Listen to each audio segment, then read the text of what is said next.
Hello and welcome to Roll for Topic, a roundtable discussion about running tabletop role-playing games. My name is Chris Salzman. And I'm Andy Rao. And this week we're joined by John Corey. Hello again.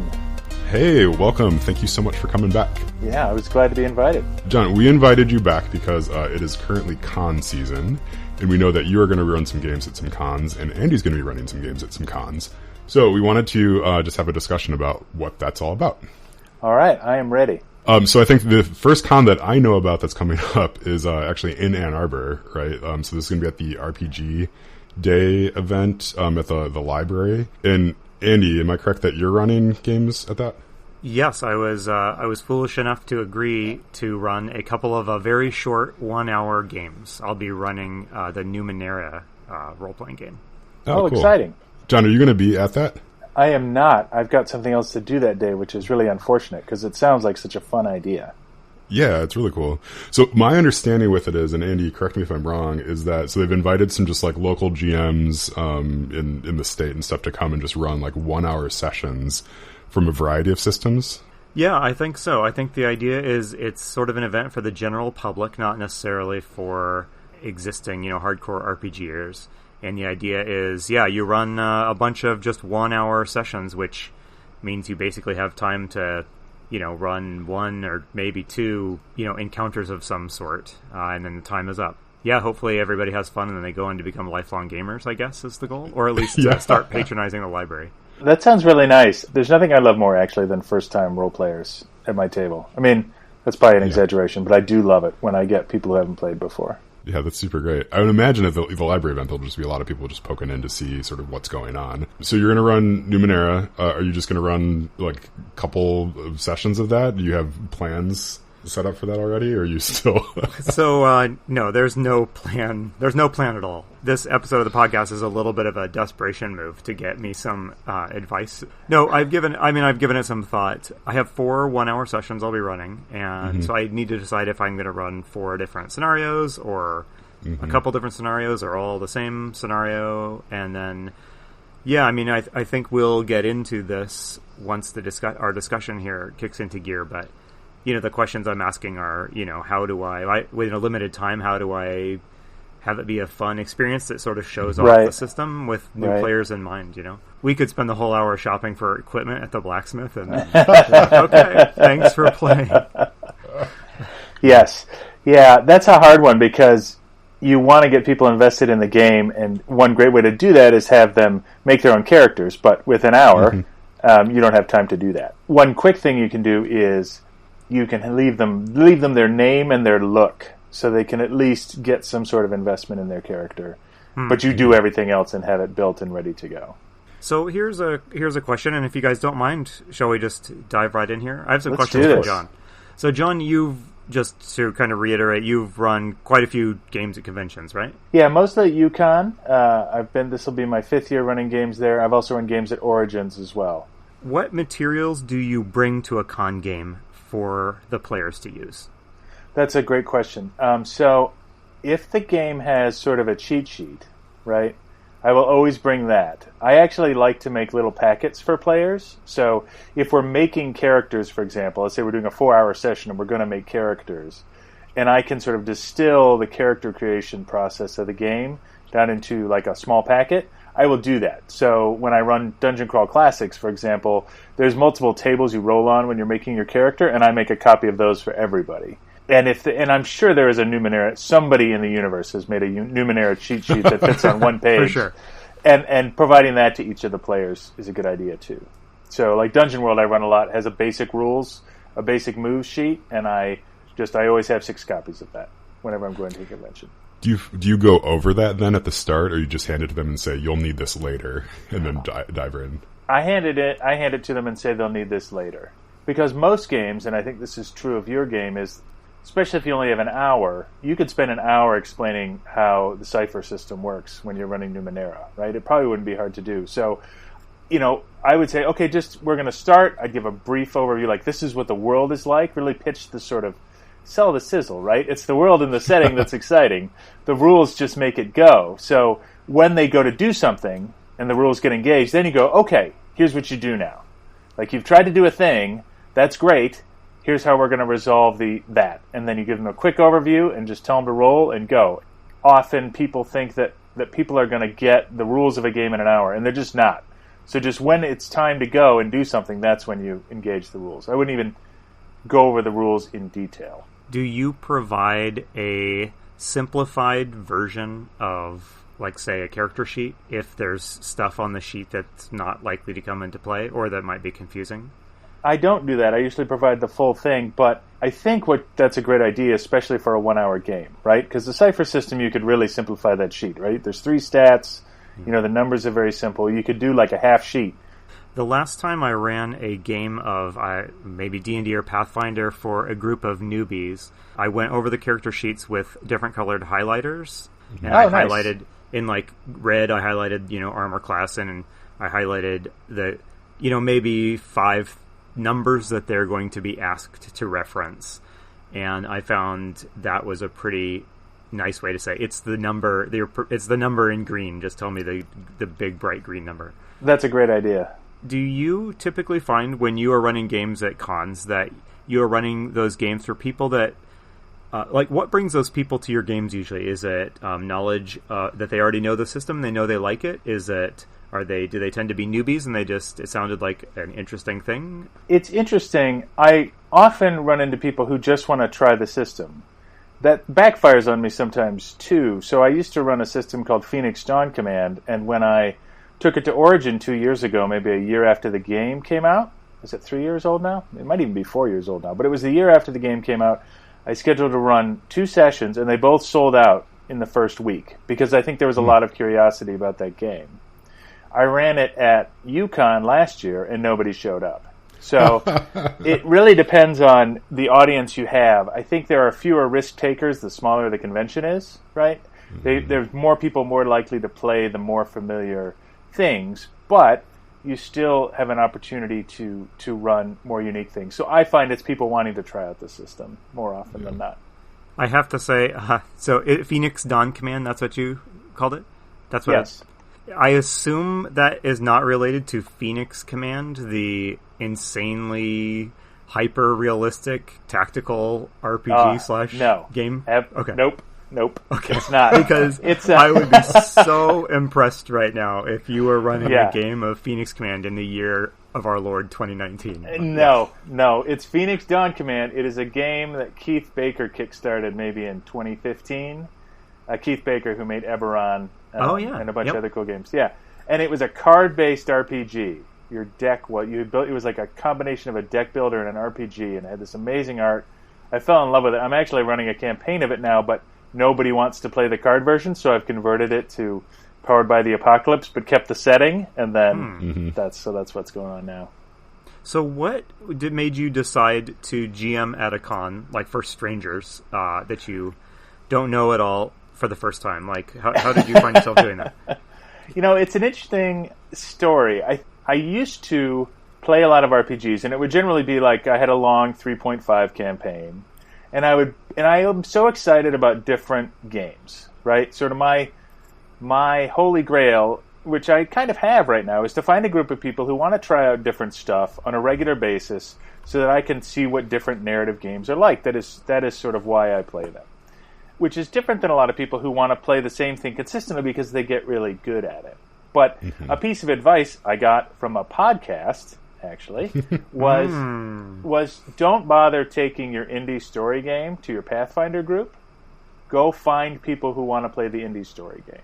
So my initial motivation was to go find people like me, because I had friends and I liked them, but I didn't want to play 3.5 anymore. So I wanted to try something else. So my initial motivation was, okay, if I put this out there, the people who want to play it will just come to me, which kind of worked. maybe not so well first time out of the gate, but that was my motivation. It was, I want to meet people who want to play like I play. What was that first game that you took? I ran 2 games at UConn 4 or 5 years ago. One was Fantasy Age, which was which is by Green Ronin, and they made a Dragon Age RPG, which they had designed to be a starter, and then they came out with a generic version called Fantasy Age, and then I ran Dungeon World, and both cases were not super great. I think I mentioned this the last time I was on. Yeah. It was a 3-hour session both times. The Fantasy Age session took an hour and a half, and people were like, "What?" And then the Dungeon World session was just 2 people showed up, and we sort of muddled our way through it. The mistake I made with the Fantasy Age is I didn't demo it. So then every year since then, if I'm demoing something or playing something I haven't played a lot, I make my friends get together with me and be like, "We're playing a game of Phoenix Dawn Command or Fantasy Age or whatever," so that I can at least have run through it once before I have to do it for strangers. I think most of the people listening here are familiar with running games for their home group, their own RPG group. What do you have to think about differently when you're prepping a con game that you don't have to worry about when you're running for your friends? With a con game, I think the most important thing is you cannot make a highly complex plot, story, situation for people to solve, because I think that once you have a home group, it gets a certain amount of synergy after a while, and they get to know you after a while, and you can increase the level of complexity of your game, story, plot. At a con game, that does not work, right? Mm-hmm. For most of them, it's about just creating a few cinematic moments and having good encounters that are fun. Con games often, but not always, become very silly very quickly because people don't know each other and they become self-conscious, and humor becomes a great release valve for that. So I guess the first thing is your expectations of, the complexity of the game that you can run should be a little lower. So that's the first thing. The second thing is, especially at cons, and I do not wish to insult my own people. Too late. Too late. It's done. Here it comes. No, it's just that we're not the most socially sophisticated bunch as RPG nerds, right? So I find that I have to be a little better about, "Hi, my name is John," shaking hands. This is the guy who just sat down is Phil. This is Sally over here. Mm-hmm. Making sure everybody knows everybody else at the start. And that's super important. So those basic sort of social skills that we sort of take for granted when we're running in a group are like super important when you're running a con game. So keep it simple and don't assume other people know each other or are comfortable introducing themselves. This might bleed out into just running your normal everyday games, but do you feel that there's a responsibility for the GM to make those connections with folks? Or is it something that it's really up to the kind of the adults at the table to be doing that themselves? It is my responsibility to make sure, in my opinion, that everybody knows each other's name and has been introduced.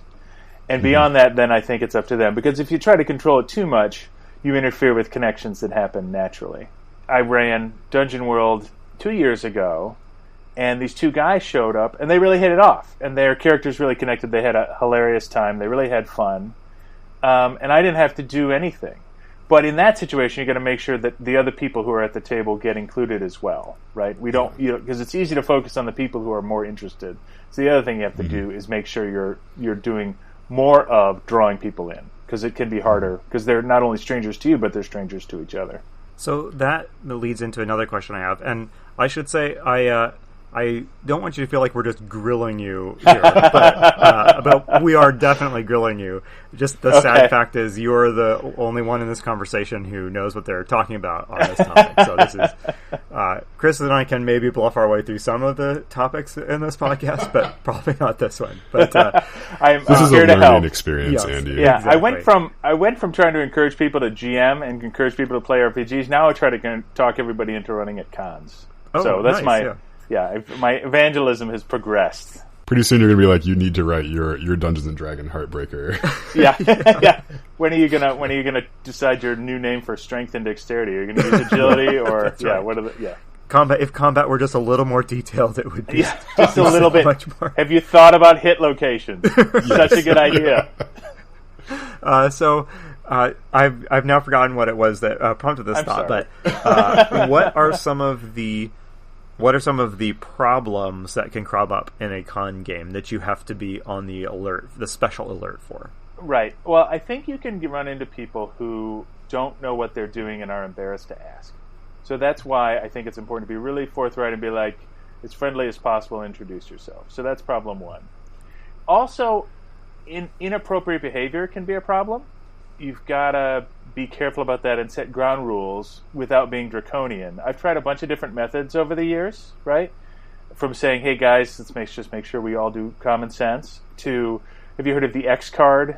Yeah, I'm just going to ask about that. Have you used that? I have used it in the past. I didn't use it this last year, and it also depends on the group, right? If it's a bunch of people who seem really comfortable with each other, and maybe, or I don't use it. But just for those who don't know, the X card is, you can take an index card and draw an X on it and say, okay, whenever there's something that comes up that you think is that bothers you, right? That you think is inappropriate, just lift the X card and say, I'm not comfortable with this, and nobody will judge you. That's like fair game. I don't think I've had anybody use the X card, but I think I've had people feel better about it being there. I've also gone around the table and asked people, what is something that you would like me to stay away from, right? So if it's a horror game or a combat game, usually people are like, no, everything's fine. I've had people say, oh, you know what, harming children really bothers me. I had somebody say hanging really bothers them. I had one person who was really afraid of frogs. Like, can we not do frog thing? I'm like, okay, Yeah. So whatever makes you comfortable. Quickly rewrite your Temple of the Frog. Oh my God! Yeah. Temple of the alligator god. Yeah. So it's good to ask. I think there are a lot of hay is made about asking, and I think it's important to do. I rarely get responses or stuff like that, but you do want to watch out. I've seen it happen at other tables while I was at a con. And it's always awkward. Yeah, I've been in games playing them at cons where I have not played in a game that used the X card, but I've been in games where, when you just have different personalities and, just issues like interrogation can quickly get uncomfortable just depending on, everybody's different sensibilities. But this question didn't start about inappropriate behavior. It started with something else. What was the actual question? Some of the problems that you have to watch out for. So one of them being inappropriate behavior. Right. Yes. The other is attention. You should set some ground rules around attention. We are past the point where you can realistically say to another person, hey, don't look at your phone while we're playing. But attention becomes a problem, I think, because if people are unengaged or nervous, they have some default behaviors, like looking at their phone or reading the con catalog or, something like that. Stacking dice. Stacking dice is a good one. That's the tell in my own personal home game. So yes, yep. So attention can be maybe a bigger problem in a con game. The other thing that you're not expecting and can be hard, especially in an RPG, is you are usually in a room with 7 or 8 games going on at the same time, and it's like a hotel conference room, and there is space between the tables. But I've had games where there was a guy laughing so loud at the next table I thought I was going to lose my mind and my ability to focus and keep people engaged, because everybody was kind of looking over, like when he would laugh all the time really loud. So focus becomes a problem. So again, subtle characterization doesn't work so great at a con game. So it seems like what you're saying is, the best thing to do is focus on sort of a few highlights that show the system off. Would you say that's sort of the best route to take? Yes, I think it is. And remember, it's always better to show off a setting or a feel of a game than a mechanic, right? Don't try to show off the mechanics. Try to show off how the game can make a fun story. And I think if you start there, because people don't want to come to your game. If they go to your game and they have fun, then they'll pick up the book and they'll learn the mechanics. But trying to teach them a ton of mechanics right out of the gate it doesn't work, in my experience. Yeah, it's interesting. I think when GMs think about going to play in other games, they often have sort of an ulterior motive of like, you're sort of like workshopping the game to see if maybe you want to bring it to your table. Right. Whereas I feel like if you're more of like a player mindset, you might want to sit down because like, oh my goodness, like I really want to play as a, whatever, Dirty Rotten Scoundrel and Blaze in the Dark. That sounds like so much fun, right? Right. When I think about like, oh, it'd be really fun to run this system because I think it has some sort of like mechanical complexity that would be fun to introduce a bunch of people to, I think it's pretty important to think that like most of the people who are going to be playing it probably don't care. They don't care, and a lot of that will go over their heads. They'll just say, I want to do this. This sounds cool. And I changed my description from, I've written a lot of con descriptions, and I changed mine from talking about the mechanics and how they work to talking about why it's fun and what the setting is like, right? So when I write a con description for Dungeon World, I say, if you've ever wanted to try a story game, this is the one, right? Or I'll say, the quick, fast-paced improvisational game. But I won't say, that uses 2 6-sided dice instead of a 20, and like I don't get into any of that kind of thing. Is there a sweet spot in terms of the duration of the game that you aim for in the games you run? The sessions are by default at most cons 4 hours, and I always do 3. I do not think I can be energetic enough to run a good game for 4 hours. I also am very strict about taking like a 10-minute break in the middle. Like everybody, we're taking a break, hit the bathroom, get another drink, whatever. But 3 hours is my max. I know a lot of people who do 4-hour games. I think that, for me, that is too long. This year I'm doing something new, and I don't know how it's going to work at all. Maybe have me on after. I've submitted 2 games for kids, like age 5 to 10, and I've set those each up as an hour, because I do not want to run a kid's game for 3 hours. I don't think that would work at all. Yeah. And if we get through 45 minutes of that hour, I'll be happy. So we'll see how that works. So again, I guess the answer to that question is it's also your audience. Did you set an age limit on the ones for the kids? I did. I put in my description 5 to 10, and I did put in, for families. So I'm hoping that the parents and the kids will come play together. I did also say you can't just leave your kid. I'm not a babysitter. But that's another. That's smart, because everybody was thinking that. They're like, "Oh yes, I'm going to go play something horrible while my kids are doing this." Yeah, no. One of the more enjoyable con games I've played in is at a local con here in my hometown.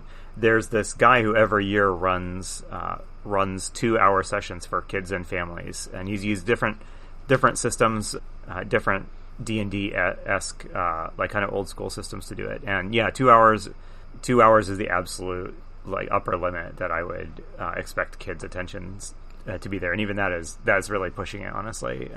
But it was super fun to play with families at the table. I've heard of people who run a series of some cons, and you kind of started to have a games on demand section, which is where you can just sort of show up with games that you know how to play and try different things, and that's usually a lot of indie games and stuff. I know people there who run 30-minute role-playing games or 5-minute role-playing games, right? Like just fun ways to experiment with the format. Yeah. But yeah, I usually go on the shorter end. If you have a game for adults and you say it's an hour, I mean, I would be surprised. I guess, I don't know, I should try it sometime, but I think people, because if they choose your hour game, they've missed a 4-hour game, right? Because the schedules will overlap. So, if it's too short, I feel like people won't be interested. Maybe I should try it some year. That's what I'm doing next year. Just decided. I was going to ask, do you ever include character creation in your con games that you run? I do. It depends on the game.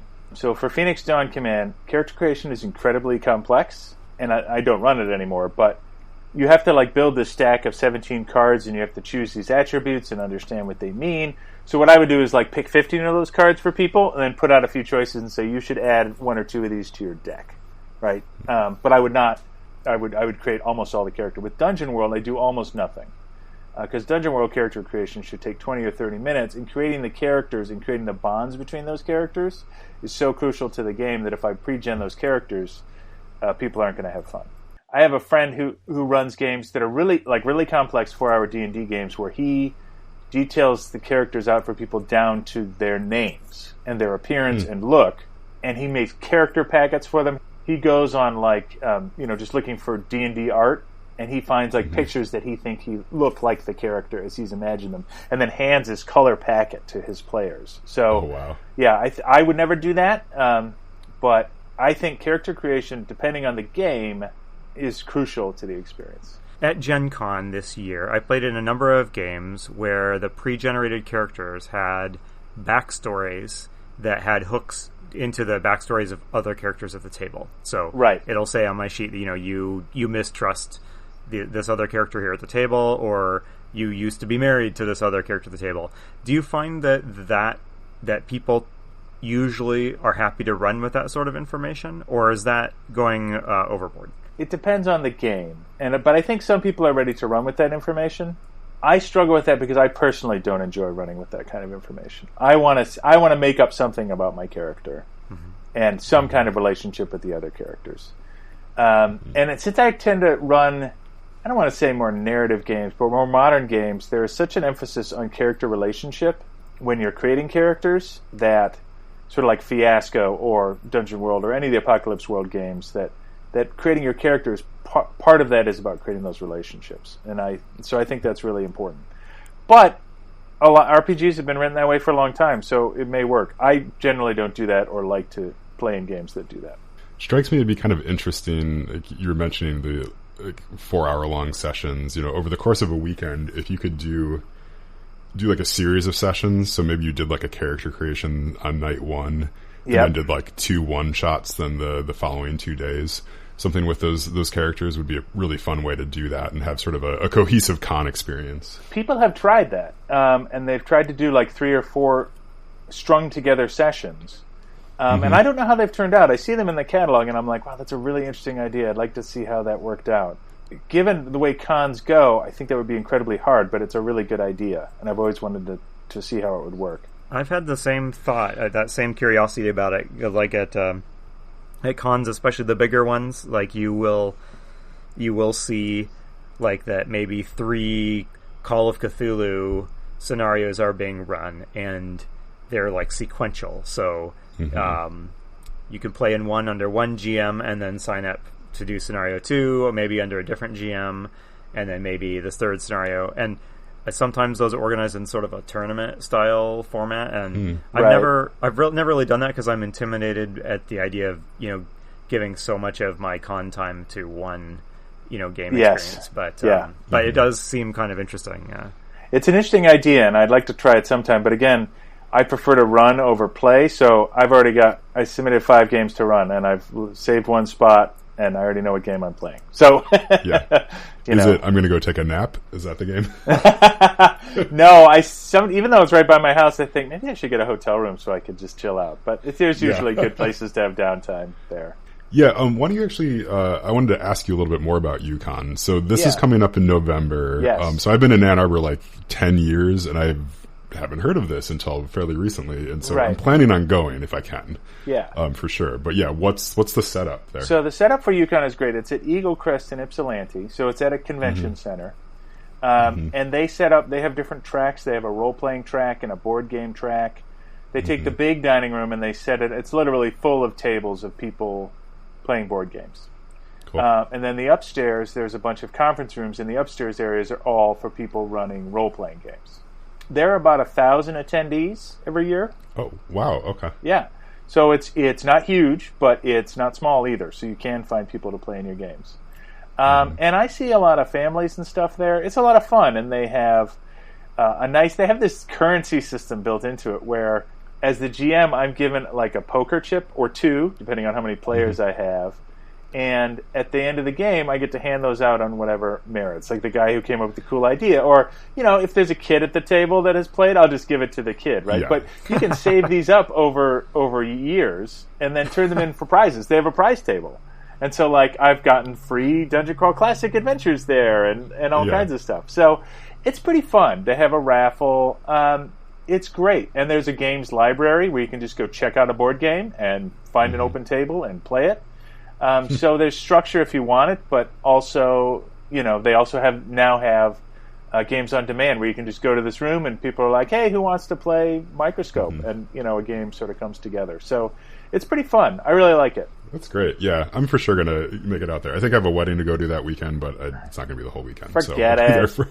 Yeah. And you can go. So at UConn, the nice thing is, and the reason I like it is, and I chose it, is because it's local.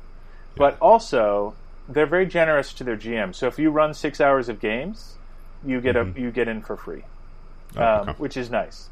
You still have to pay to play in games, and that's something we didn't talk about. And this is when we talk about the responsibility thing. So everybody at my table, if I'm running a 3-hour game, has paid. There are for the entire con there are 8 game slots. Okay, there's 3 on Friday, 3 on Saturday, 2 on Sunday for RPGs. So if they've come to my game, they've chosen one of their slots to play in my game, and they've paid $4 to do it. So I do feel some responsibility in that sense. Like when you're at your home group, nobody's paid. I hope nobody's paid to be there. Though I guess the rise of the professional GM, is a new thing. But yeah, people are paying to be there, so I do feel some obligation in that sense. And so, so you're not seeing that money right directly. Oh, it's no. not like they're handing you the $4, but I mean, you're getting some benefits. Instead of having to pay $35 to show up at the con for the weekend, I just get to go. I have to pay a $10 deposit to say that I'll actually show up, and then they give it to me at the end. But I always just donate it to the con. That's very smart. Yes. Yes. Speaking of showing up, do you have a problem with players just not showing up? I actually had a couple buy tickets and then to 2 different games of mine, and then they didn't come to the convention at all, so I had these empty seats.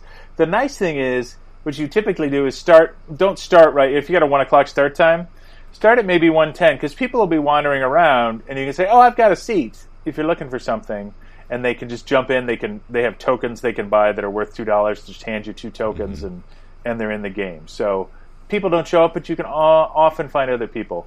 I've had games that I didn't sell any tickets for, and that's always a bummer, especially if you do a lot of prep. Do they make you sit at the table by yourself?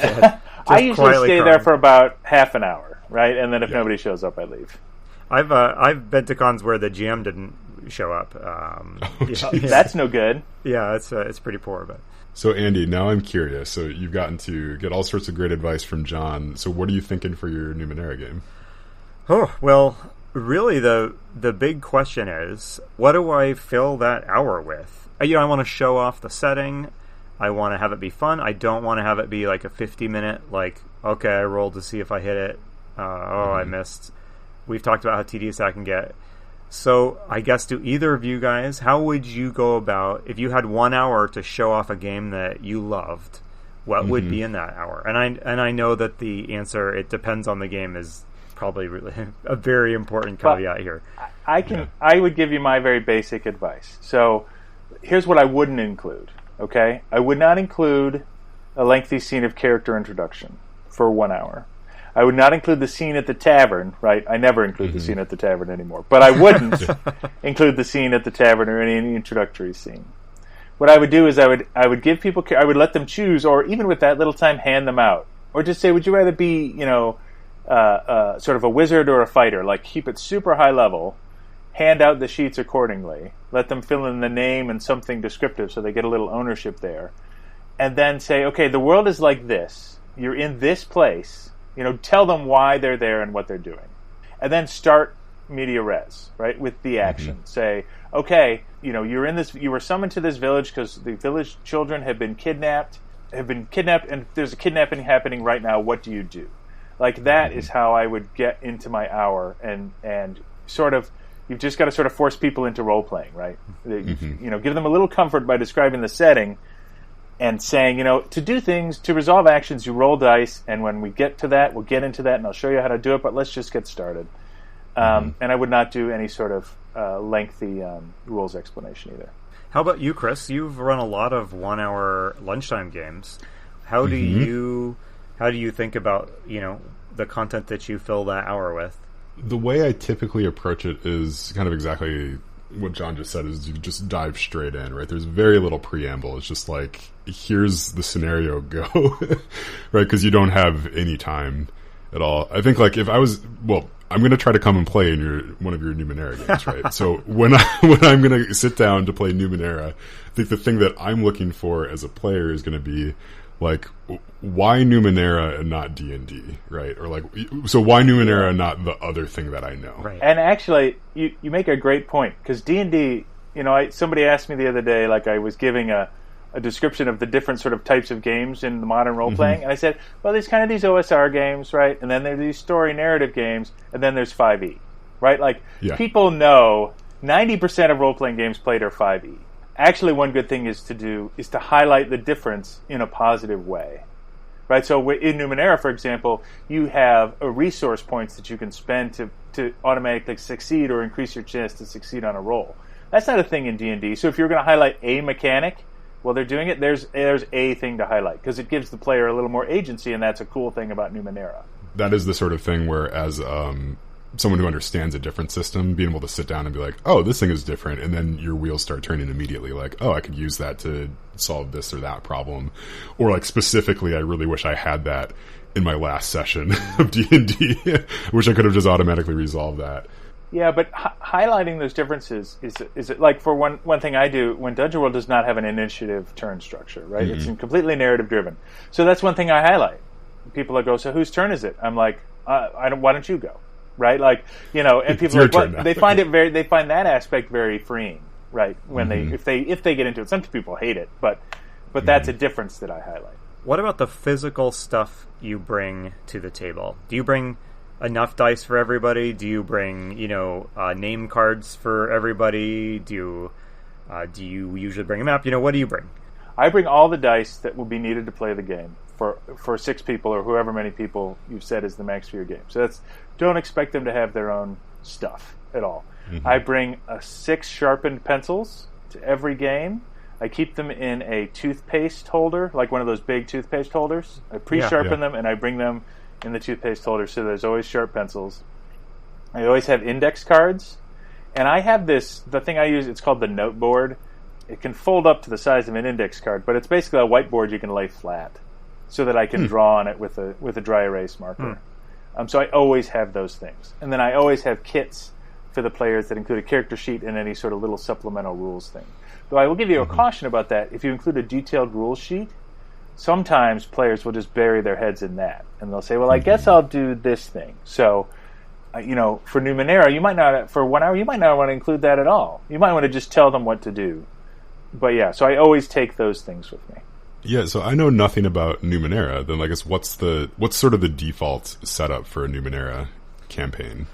So I'll try to do the 30-second pitch, and I should probably perfect and practice the this is the world pitch. So this is the not. I'm putting you totally on blast right now because I was like, well, we might as well get something useful. Yeah, out of our conversation. It is a far future game set 1 billion years in the future of Earth, and that's awesome. Countless civilizations have risen and fallen and risen and fallen, and you are 1 billion years in the future. You are living on an Earth that is not recognizable to modern eyes, and your typical adventurers are sort of medieval level adventurers, scoundrels, that sort of thing, going on quests, carrying out adventures, and kind of scrabbling to survive and thrive in a world littered with the remains of insanely high technology that you no longer understand. You can't replicate it, you can't build it, but you're surrounded by the trinkets of these advanced prior civilizations.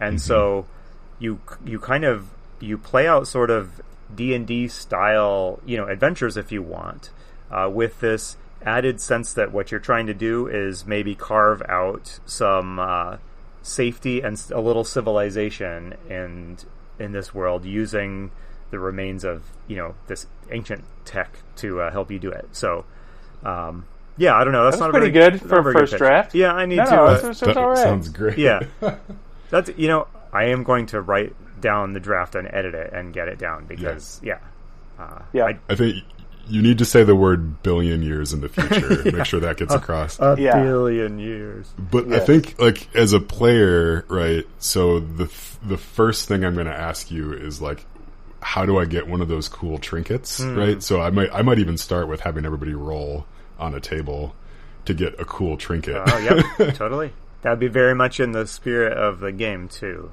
So yeah, what do you want to hear? What do you, Chris, and you, John, you sitting down at a table and you haven't played a game or maybe you've heard a little bit about it, what do you want to hear in that 30-second pitch? What's the question on your mind? I mean, Chris, your question is how do I get the cool thing that's on the cover or whatever? How do I get one of those laser axes? I want to know. Yeah, I want to know what we're doing. Right? Why are we here, and what are we doing? That's always what I want to know. I listened to a previous podcast, and you had played with some cool celebrities. I played in a couple of celebrity games, and the best ones were ones where the person just got right to it. He said, "This is the situation." One was a supers game. All right, you want to be the speedster? Okay, here's the speedster. Here's your character sheet. Here's the situation. The villain has taken over this museum, and he's stealing something from it, and you don't know what he's stealing. You're in the lobby. What do you do? Right. So again, that's the media res, but just framing the problem as concisely as possible. So very much, player focused keep a limit on how much, setting info dump and focus on like, here's what you're in the process of doing even as we start the game. We are getting up on time and we should probably wrap up pretty soon. But John, I've been saving this question for a while. And it's, oh dear. It's like kind of a prurient question, but I got to ask: have you ever just run a total fiasco of a con game? And can you explain what went wrong? And if you haven't, that's fine. If everything has gone cool, that's great. But I just got to know, where was there a disaster? That Fantasy Age game, the first game I ever ran at a con, where I took my sort of typical thing. I was like, I'll just wing it, right? It'll be fine. There was one guy who was louder and more annoyed than everybody else, and he did all the talking, and I think they solved the adventure in an hour maybe. We spent a few minutes like leveling up the characters so they could see how the mechanic works, and I looked over at a DM who was coming back from break, and he goes, how's you guys taking a break? I'm like, we're done. And he just like looked at me like Google-eyed, like, oh, that's bad. Like, and I don't think I encouraged one person to buy a copy of Fantasy Age through that game. It was a complete disaster. And then, that was probably my biggest disaster. Other than people not showing up, that's always a disaster. So was that bad luck, or did you botch your preparation for it, or both? I botched my preparation. Okay. That was a preparation game, and I tried to not do preparation. Okay. Because even if I'm running, like, two of my games, Dungeon World, which I hope you both come to UConn and run in, are Dungeon World Mad Libs, and it's an improv game, right? Where people fill in the blanks on what the adventure is going to be. Even that, I need to prepare so I hand them a list of choices. Here's 7 choices that you can use to fill. Like, all of those things, that's still preparation. They still need to print out all the character sheets. You need to make sure there's a copy of the move sheet for everybody. Doing that prep is still super important. And I forgot the most important thing you need to bring to every game, which is index cards. Yes. I swear to God, just pack 100 of them, and you won't have any left at the end of the con. I'm always running out of index cards at the worst possible moment. Yes. Yeah, you have to just double-check your index cards.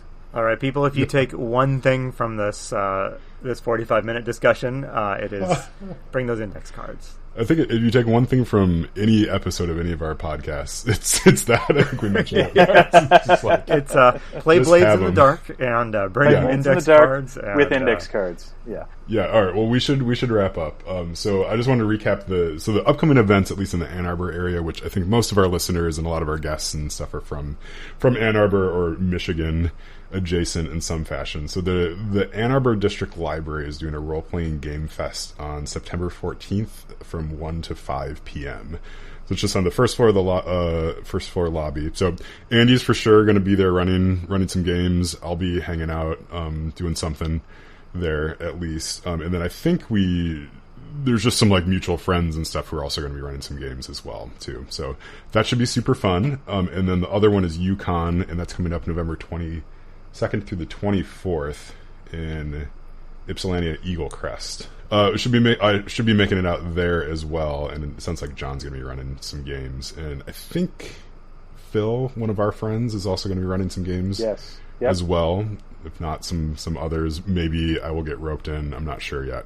The last thing I'll say is if you go to the same con a few years in a row, you do make friends that are just at the con, right? So I've had people playing my games multiple years and been familiar faces, and that's kind of fun. That's super great. Yeah, I used to go to a board game convention every year, and it was fun seeing some of the same people. But then you learn that RPGs are better, and have moved on. Yes. Yeah, and now I look at a board game and I'm like, well, I mean, I could. But... I could, but...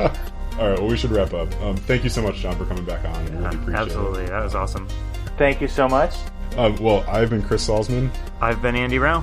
Remember, if your players or your con players are having fun, you're a great GM. All right, thanks, guys.